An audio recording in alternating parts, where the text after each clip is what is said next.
The sterile white walls of the maternity ward hummed with a quiet, tense energy. In the birthing suite, Edward, tall and strikingly handsome, cradled the newborn with an almost possessive tenderness. His parents, Lord and Lady Ashworth, beamed, their faces etched with an almost unbearable joy. "Beatrice, my dear," Edward said, his voice thick with emotion, "who do you think the child resembles?" "Why, you, of course, Edward." Beatrice, the new mother, replied, a playful smirk touching her lips. "He certainly won't take after your brother, Alistair, with his unfortunate complexion and features."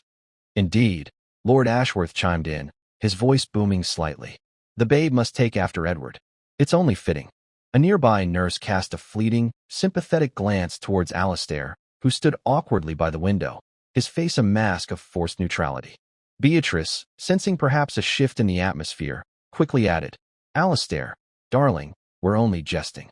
You mustn't take it to heart." Edward, still holding the infant, made a show of offering it to Alistair. "Brother, I apologize. I shouldn't have made light of such a thing. Here, hold your nephew. I confess, I'm simply so enamored with the little one that I haven't been able to relinquish him." "No, no," Alistair replied, his voice tight. "Since you're so attached, by all means, continue. You all make such a lovely, happy family."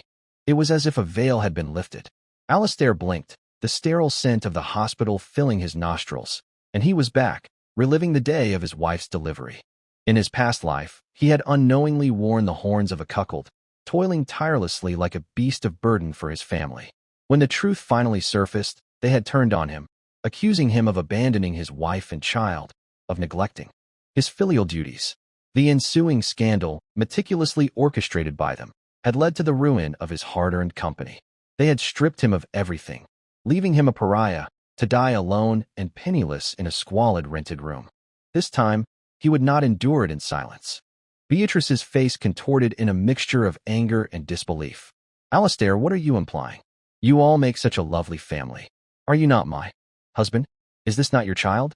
We were joking, as I said. I've endured the agony of childbirth to give you a son, and this is how you repay me? With this sullen demeanor." His parents, Lord and Lady Ashworth, wore expressions of profound disapproval. "Alistair, this is unseemly," Lord Ashworth declared. Edward was merely expressing his affection for the child. To utter such words, "You are Edward's elder brother. What possible offense could there be in the child resembling him?" "Precisely," Lady Ashworth added, her voice laced with a sharp edge. "Jealous of your own brother? You may be less than aesthetically blessed, but must you wish the same upon our grandson?" Their favoritism was a constant, a bitter pill Alistair had swallowed for years. No matter the circumstance, they would always side with Edward. They seemed to have conveniently forgotten that Alistair's unfortunate complexion was the result of years of grueling labor. He had left school at a young age, sacrificing his education to support the family. Years of sun and toil had darkened his skin, and a scar, a permanent memento of the time he'd saved Edward from a grievous injury, marred his face. "Brother," Edward began, his voice smooth and conciliatory, his eyes still fixed on the child in Beatrice's arms. "I understand you're under a great deal of stress with your work. Perhaps it would be best if you returned home to rest. I can attend to Beatrice and the baby. Beatrice has endured much, and you must be considerate of her.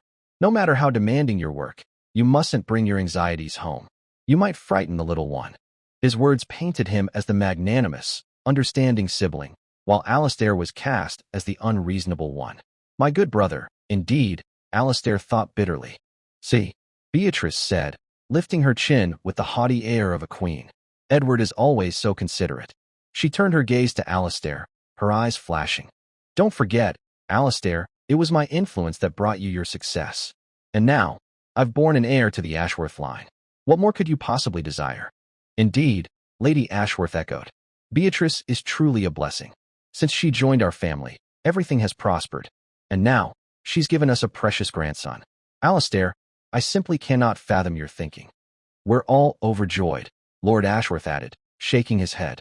"Why must you be so sullen? Is this how a father should behave? You should count your blessings." They not only favored Edward, but genuinely adored Beatrice. Her words were enough to negate all of Alistair's years of hard work and sacrifice. His business ventures, though successful, were entirely the fruit of his own labor, not Beatrice's purported blessing. Their so-called prosperity was merely the result of his relentless efforts to improve their lives. Beatrice, emboldened by their support, held her head even higher, waiting for Alistair to grovel at her feet and beg for forgiveness. In his past life, he had indeed believed himself fortunate to have married her. He had showered her with affection, enduring her tantrums and abuse with meek subservience. After the birth of their son, he had treated them both like precious jewels, working even harder to provide them with a better life. But his reward had been betrayal and utter ruin. "Brother," Edward said softly, carefully placing the child beside Beatrice. He approached Alistair. "Beatrice has endured a great deal. If you truly must take offense at a few harmless jests, then by all means, strike me, berate me. But family is paramount. We must maintain harmony, not allow trivial matters to cause discord." His words further fueled the family's disdain, solidifying their belief that Alistair was being irrational. "Alistair, I never imagined you to be so petty," Beatrice said, her voice dripping with contempt. "To make such a fuss over a few jokes. Unless you apologize to Edward and me this instant, you shall not see your son again." The entire family stared at him, expecting him to yield, to compromise, perhaps even to kneel. After all, whenever Beatrice flew into a rage, Alistair had always, like a dog, begged for forgiveness on his knees. The family had grown accustomed to this dynamic. But this time, they were destined for disappointment. "You may keep the son to provide for you in your old age, and enjoy a marriage made in hell," Alistair said calmly. "The divorce papers that will follow shortly are my gift to you." A stunned silence filled the room. Alistair then handed Beatrice her mobile phone. Seeing her phone in his hand, Beatrice was momentarily shocked, a flicker of panic crossing her face before she masked it with fury. "Alistair, you've been spying on my phone." Edward, too, displayed a fleeting moment of unease. "Brother, how could you look through Beatrice's phone?" Even his parents exchanged a shifty glance. "You gave it to Edward to hold, yourself, while requesting him as your birthing partner," Alistair stated plainly. He had no need to spy on her phone. The truth of their affair was already etched in his memory. However, her phone did contain other secrets, ones that had eluded him in his past life. He had been a fool then, a husband whose wife demanded her brother-in-law's presence during childbirth, under the pretense of sparing him any psychological trauma. He had never questioned the bizarre logic, accustomed as he was to Beatrice's every whim, and trusting, blindly, in his own brother. Their affair had left a trail of clues, obscured only by his parents' complicity and his own unwavering faith in them. He had held family ties sacred, a belief that had ultimately blinded him. "That doesn't give you the right to snoop," Beatrice shrieked, hurling a medicine bottle at him. "Alistair, you're despicable." The bottle shattered on the floor, the shards missing Alistair but grazing his leg. He felt a sharp sting, but it was nothing compared to the pain he had endured in his past life. "Am I despicable, or are you?" he asked coldly. The nurses in the ward were visibly alarmed. "Please," one of them pleaded, "this is a hospital with many newborns. If you have any disputes, please resolve them at home or after discharge." She was right. This was a hospital, and their drama shouldn't disturb others. "Brother, have you misunderstood something?" Edward asked, a hint of nervousness in his voice. Beatrice, however, continued her tirade. "Edward, ignore him. He's just being difficult. I've labored to give him a son, an heir to carry on. His name, and this is his gratitude? Alistair, don't forget, you begged me, on your knees, to marry you. Without me, where would you be?" Even now, she believed she could control him, that he was still her devoted lapdog. It was laughable. He had no desire to argue further. "Whether or not I've misunderstood, you know the truth," he said. With that, he left the hospital. Outside, his parents caught up with him.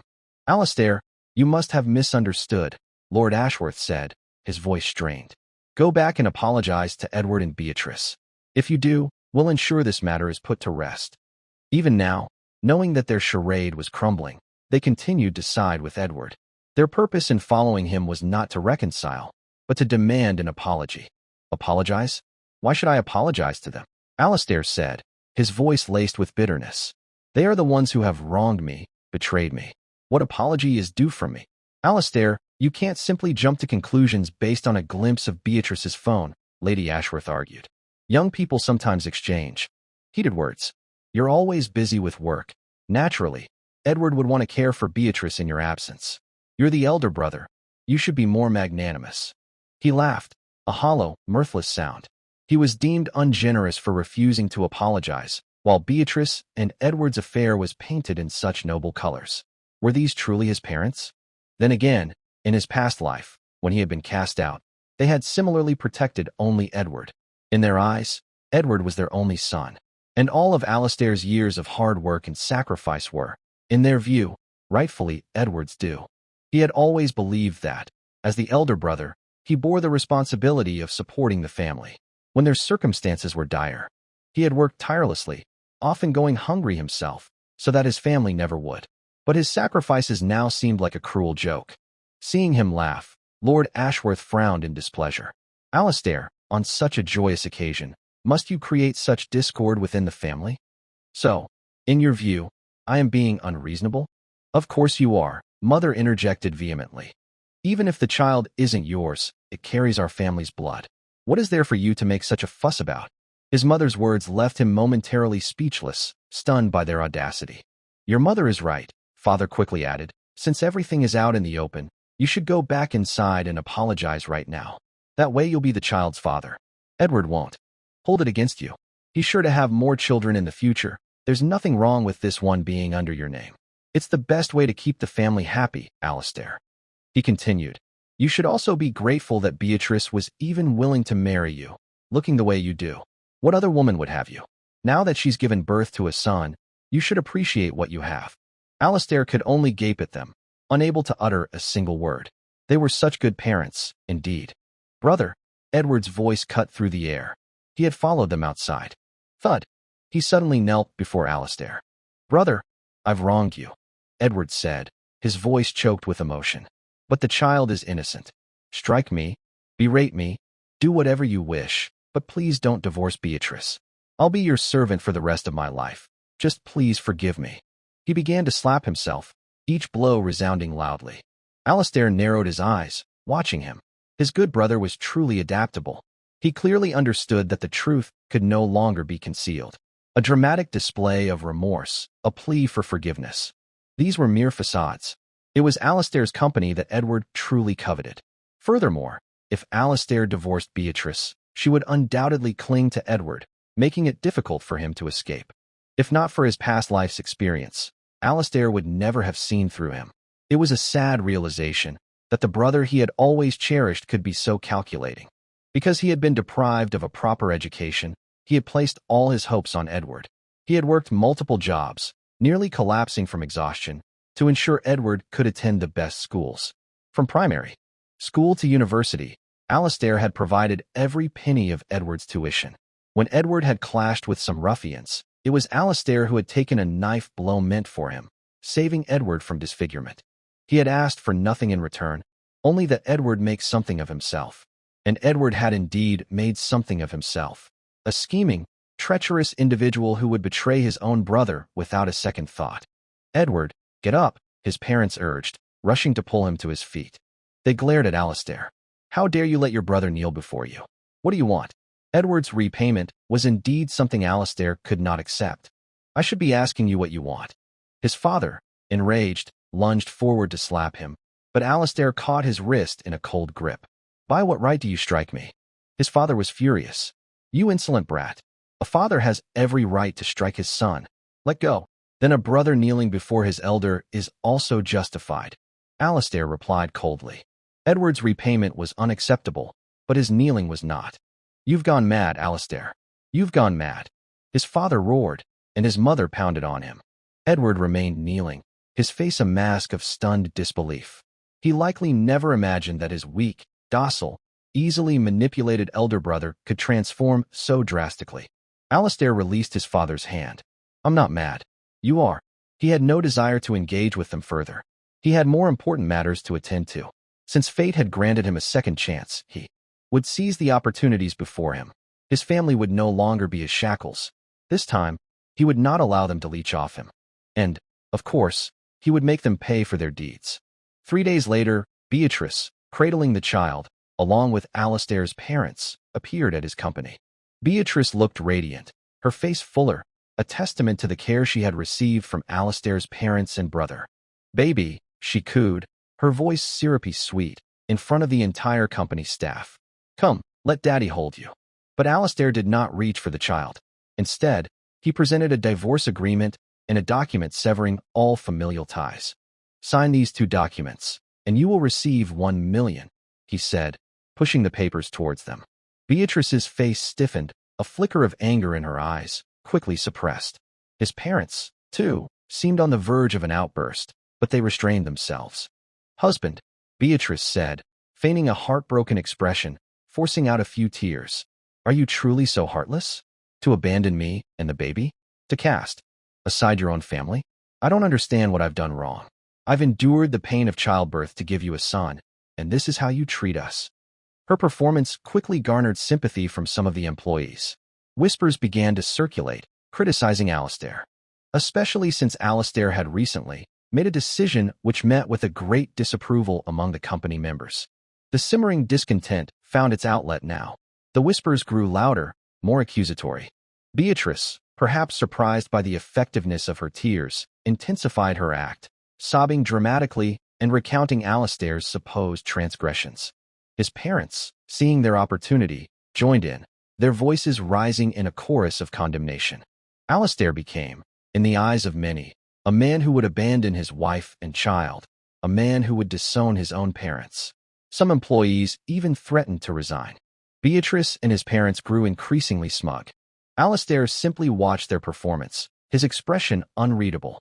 When they had exhausted their theatrics, he said, "If you don't sign now, you'll regret it." "Regret?" Beatrice slammed her hand on the table. "You think a mere million will suffice?" She seemed to realize she had overplayed her hand and forced out a few more tears. "Alistair, I was blind to marry you," she choked out. "You promised to cherish me. I've borne your son, and now you want a divorce? You heartless, ungrateful wretch. Do you think I won't sue you?" "Yes," his parents chimed in. "You're so cruel, so unfilial, to disown your own parents. We'll sue you." They then proceeded to tear the 2 agreements to shreds. "We will never sign these." After their dramatic outburst, Beatrice, like a victorious general, swept out of the office, flanked by Alistair's parents. The next day, videos of their confrontation, painting Alistair as a villain who had abandoned his wife and child and disowned his parents, went viral. The internet was ablaze with condemnation. He was labeled a heartless monster, a disgrace to humanity. Orders were canceled overnight. Employees resigned en masse. The company faced an unprecedented crisis. The day he had foreseen had finally arrived. I picked up my phone and dialed Beatrice's number. "Beatrice, look what you've done." Her furious voice erupted from the speaker. "Alistair, how dare you raise your voice to me? I held my tongue yesterday, but $1 million to divorce me? Not a chance.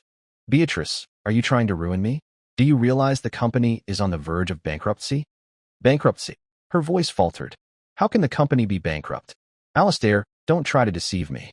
If you want a divorce, fine, but it will cost you at least $10 million. $10 million was the entirety of the company's assets.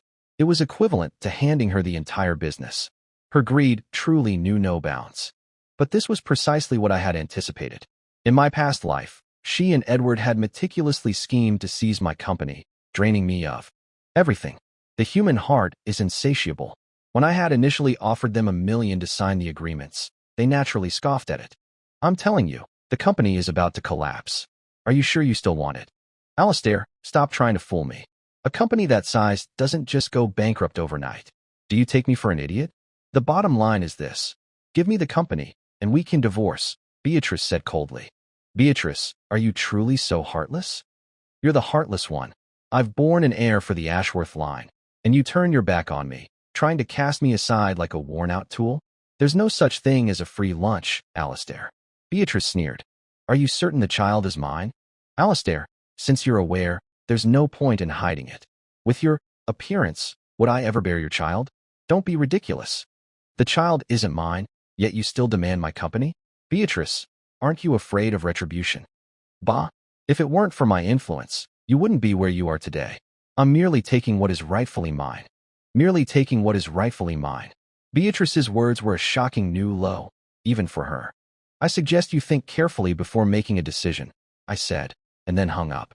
I lit a cigarette, the smoke swirling around me, carrying with it the memories of both my past and present lives.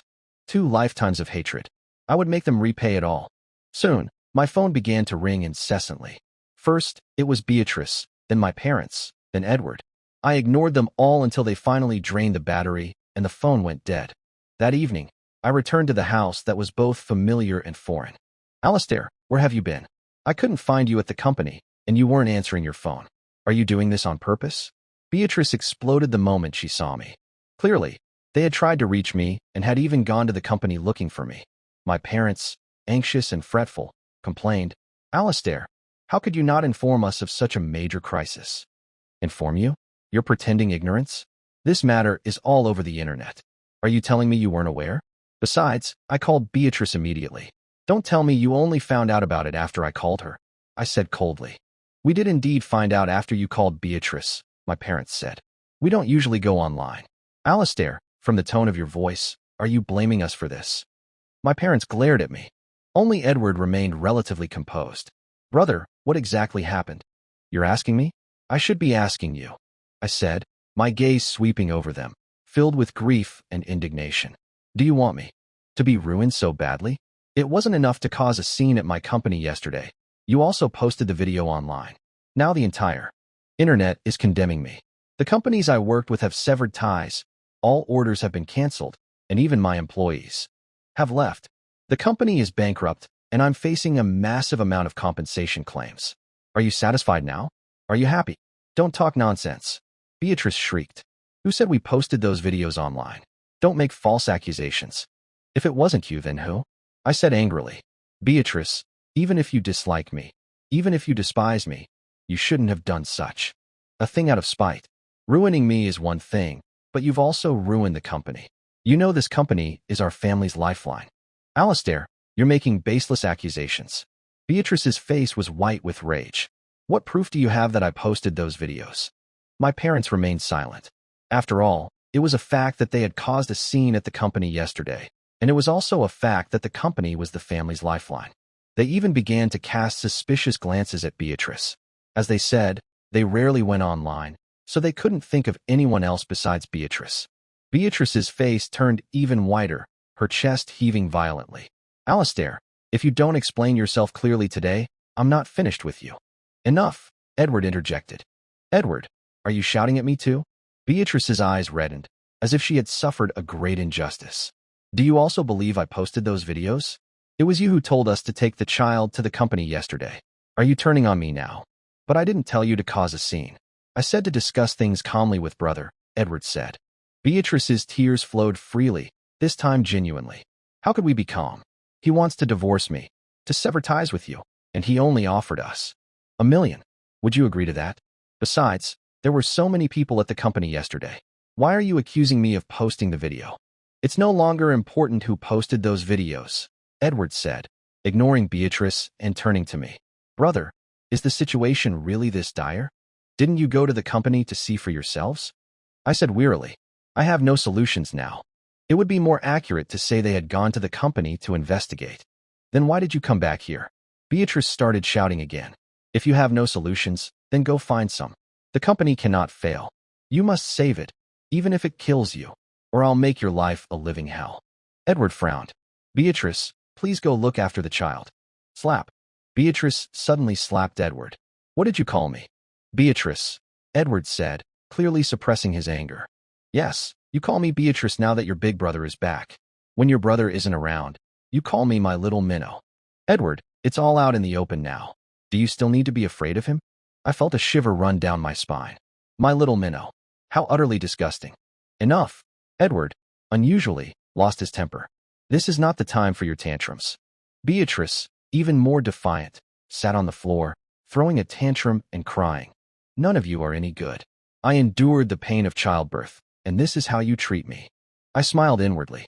The dogs were already turning on each other. The show was just beginning. Edward made a gesture, and my parents quickly tried to calm Beatrice, pulling her into another room. Brother, is there no way to salvage the situation? Edward pulled me to the sofa, offering me a cigarette. He lit one for himself as well. The most urgent thing is to pay the compensation claims quickly. Perhaps then the company might have a chance of survival, I said. But we don't have much money, Edward sighed. I smiled inwardly. I had brought home countless sums of money over the years. Even with their extravagant spending, they must have at least $1 million or $2 million. Was that what they called not much money? If all else fails, this house should be worth $2 or $3 million now. We could then try to find a way to raise the rest. It might alleviate the situation somewhat. I also sighed. It would mean some hardship for you for a while. I had bought this house outright, but I had never felt like its owner. No, Beatrice, who had rushed back out, exclaimed. Alistair, don't even think about touching the house. I stubbed out my cigarette, my voice filled with indignation. Beatrice, do you think I want to? If we don't pay that compensation soon, the amount will double if. It's overdue. Then, forget about the house. You won't even have money for the child's formula. Don't forget, we're still married, and the debts are to be shared. And you? I turned my gaze to my parents, who had followed Beatrice out. You are my family. You also have to bear this debt. When you can't even receive your pensions, don't say, I didn't warn you. My parents' faces were pale. They were clearly frightened. Then let's get a divorce. Beatrice gritted her teeth, as if she had made a momentous decision. I will not share your debts. Not a chance. Yes, and we also want to sever our ties with you as father and son, my parents quickly added. I smiled inwardly. Weren't you adamantly opposed to it yesterday? Brother, let me think about it, Edward said. Even selling this house will take time. Edward, are you actually considering selling the house? Beatrice shrieked. Where will the baby and I live? Stop shouting before we've even figured things out, Edward rebuked. Then he turned to me. Brother, I understand the power of online outrage. But for a company to collapse in just one day, could there be other factors involved? I had to admit, my brother was intelligent and perceptive. No wonder I had fallen into his trap in my past life. Although I haven't been involved in the company's affairs, I do know a few other businessmen. Perhaps I could speak to them. There might be a chance for a turnaround. Beatrice, for once, didn't shout. She simply stared at me suspiciously.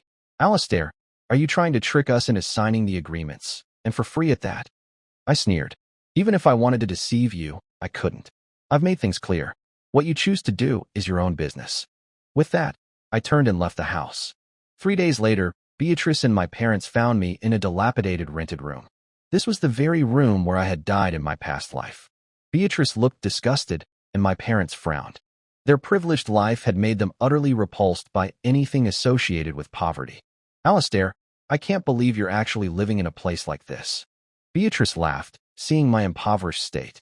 My parents shook their heads. Alistair, how could you be so useless? You couldn't save the company, and you nearly dragged us down with you. You deserve this. Beatrice, from her position of supposed superiority, tossed 2 documents at me. Didn't you want to divorce me? And sever ties with your family? Now your wish is granted. Sign them. After you sign, we'll have no connection whatsoever, you worthless piece of trash. The documents landed on my face. Beatrice's arrogance was even more pronounced than before, like a petty villain who had achieved a minor victory. I picked up the documents and read them. These aren't the same as the previous agreements. Of course they're not, Beatrice sneered. We almost fell for your trap before. You're useless, and you wanted to drag us down with you. It's better to just throw you overboard. The company is my life's work. I won't give it to you. The terms of these agreements demanded that I unconditionally transfer the company to Edward. Alistair, the company is going to fail in your hands anyway. You're drowning in debt. We're helping you escape, Beatrice said coldly. I'm disgusted just looking at your ugly face. Sign the agreements quickly. Alistair, sign them. Didn't you want to disown us as your parents? We don't want to acknowledge you as our son either. My parents also sneered. I looked up at them. Don't regret this. Regret? Beatrice laughed. Alistair, you have nothing now. What have we to regret? If you sign, you might have a chance to survive. If you don't, you're doomed. What exactly have you done? I said, my voice filled with indignation. It's simple. Edward has already spoken to the businessmen you were working with. If Edward becomes the legitimate owner of the company, they'll work with him, re-establish the supply chain, and even convert the company's debts into shares. So, Alistair, you should sign quickly. We're helping you pay off a massive debt. My parents, feeling confident, revealed the entire plan. After all, in their eyes, I was already a useless wreck, so they had no fear of me knowing. What if I refused to sign? I persisted. If you don't sign, then prepare to die. We'll issue a statement, claiming that you abandoned your wife and child and neglected your parents. The videos circulating on the internet. a few days ago serve as evidence, and we'll sever ties with you. Those debts will have nothing to do with us. You can shoulder them alone until you die, Beatrice said coldly. You're so cruel. I gritted my teeth. Aren't you afraid of retribution?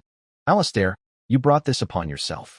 To be honest, Edward has already found out that you offended several businessmen, and they took the opportunity to bring you down. And you tried to blame me for posting those videos?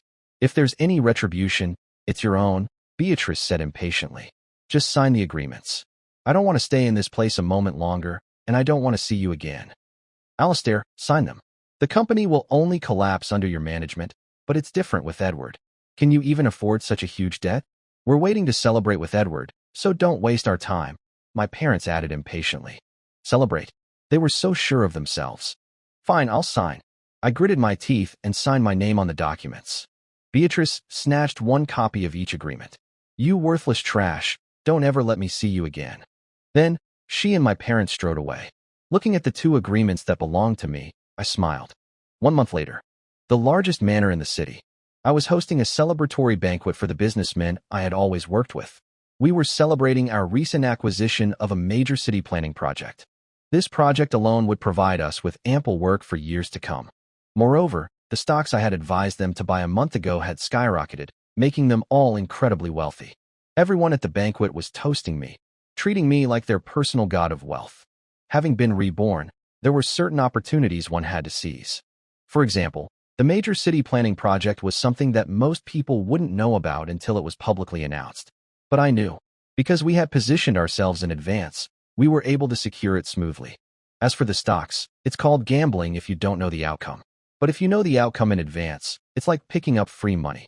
There were a few stocks that I remembered vividly, which had soared during that period, and I naturally wouldn't miss such an opportunity.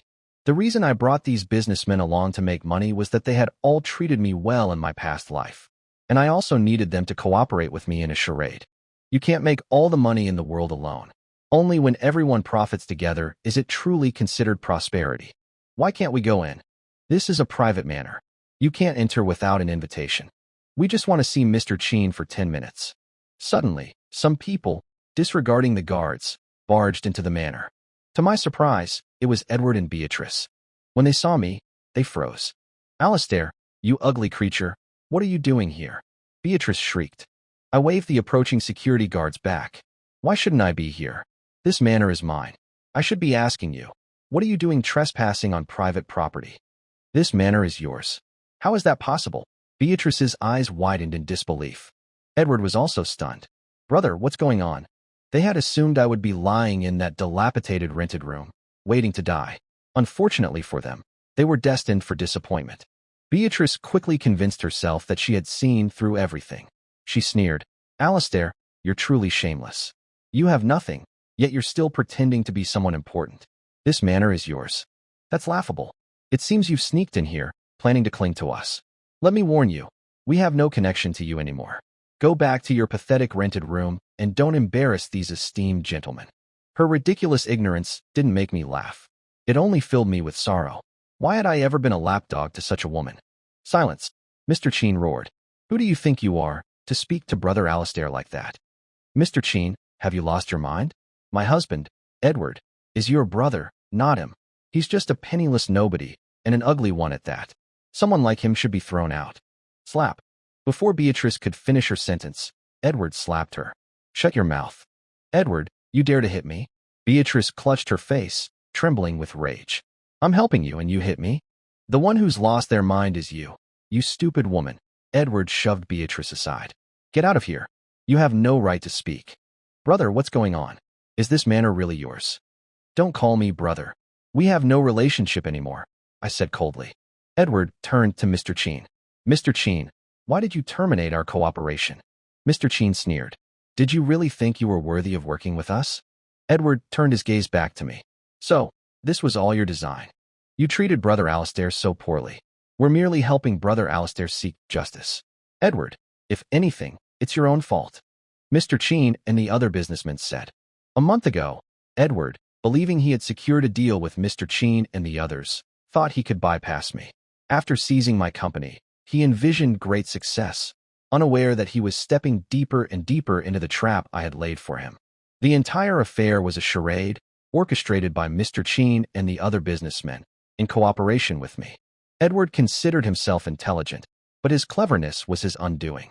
Not only could he not recover, but due to a loophole I had deliberately left in the company, he was now facing imprisonment.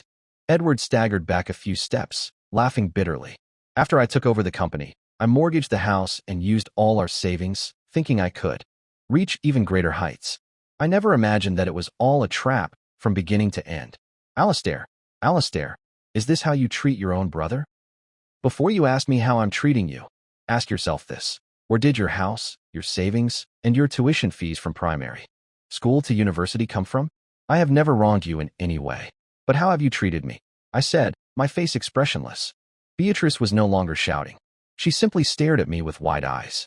Edward, what are you saying about a trap from beginning to end? You stupid woman, don't you understand yet? Edward gritted his teeth. The company we took was a trap he set for us. It was a trap from beginning to end. Beatrice glared at me, her eyes filled with hatred, as if she wanted to tear me apart. Alistair, how could you be so despicable? Why are you doing this to us? I looked at her coldly. I'm despicable. Aren't you the ones who are truly shameless? I warned you not to regret it. I gave you opportunities. When the company was on the verge of bankruptcy, if you had shown even the slightest willingness to share the burden, things wouldn't have come to this. But what did you do? You were terrified that I would drag you down. Don't forget, you forced me to hand over the company. That was only after you wanted to divorce me and sever ties with your family, Beatrice said, backing away, somewhat intimidated by my gaze. Then why don't you ask yourself why I wanted to divorce you? Why I wanted to sever ties with my family? I continued to stare at her intently. I gave you a chance, 1,000,000, and you weren't satisfied. You. Beatrice pointed at me, her face pale. You hid this enormous manor from us and only offered us a measly 1,000,000. Are you even human? Brother Alistair doesn't just own this manor. He's now the richest man in the city. We've all benefited greatly from him. You people are all fools. No, calling you fools is an insult to pigs. You're worse than pigs and dogs. You have absolutely no foresight, Mr. Cheen said with a cold laugh. I'm going to sue you. I'm going to sue you to death, Beatrice shrieked, jumping up and down in a fit of rage. Sue me? I sneered. On what grounds? Based on those videos. Then perhaps I should let you listen to a recording. I took out my phone and played a recording. The recording was of the phone call I had made to Beatrice immediately after the company's supposed bankruptcy. Everyone present listened to the recording, their faces filled with outrage. How can such a shameless woman exist? Mr. Cheen rolled up his sleeves, ready to strike Beatrice, and the other businessmen followed suit. Beatrice, terrified, retreated. I stopped the businessmen and looked at Beatrice coldly. You can take those videos and try to sue me, but you should first figure out who posted them. And do you really think you have any chance of winning a lawsuit against me now? So, you were the one who deliberately posted those videos online to turn the tables on us. Beatrice finally had a moment of clarity. Indeed, I had posted those videos. I had simply allowed the events of my past life to unfold earlier, with the difference being that I was now in control. Realizing this, Beatrice's face contorted. Alistair, you're so despicable. You'll get what's coming too. Enough, Edward roared, slapping Beatrice to the ground. This is all your fault, you stupid woman. Beatrice, her hair disheveled, screamed like a mad woman. You dare to hit me again and again? I'll fight you. She scrambled to her feet and lunged at Edward. The two of them quickly descended into a brawl. The farce ended with both of them being ejected from the manor. Looking at Edward's face, covered in scratches, I said calmly, I suggest you get a paternity test. According to the timeline, he should still have time to get a paternity test before he was imprisoned. Edward looked at me, first with confusion, then with a dawning realization, and finally, like a shell of a man whose soul had been ripped out, he disappeared from my sight. Their fate did not deserve my sympathy. My fate in my past life had been countless times more wretched than theirs. 6 months later, Edward was sentenced to 5 years in prison. My parents came to beg me several times, but I refused to see them. Eventually, they were reduced to scavenging for a living, residing in the dilapidated rented room I had left for them. As for Beatrice, her child was not mine, nor was it Edward's. In my past life, I had been unaware of this fact. I had only known that I had been cuckolded, and it turned out that it was not just once. This was something I had discovered on Beatrice's phone. She had a former boyfriend who had gone abroad. She thought she had hidden it well, But with my past life's knowledge of her, it was not difficult to uncover. It was said that after Edward had the paternity test, he beat Beatrice severely, disfiguring her. Then, Beatrice disappeared with the child. There are countless paths in life, and one wrong step can lead to utter ruin. But with the experience of my past life, my path would only widen and become more meaningful.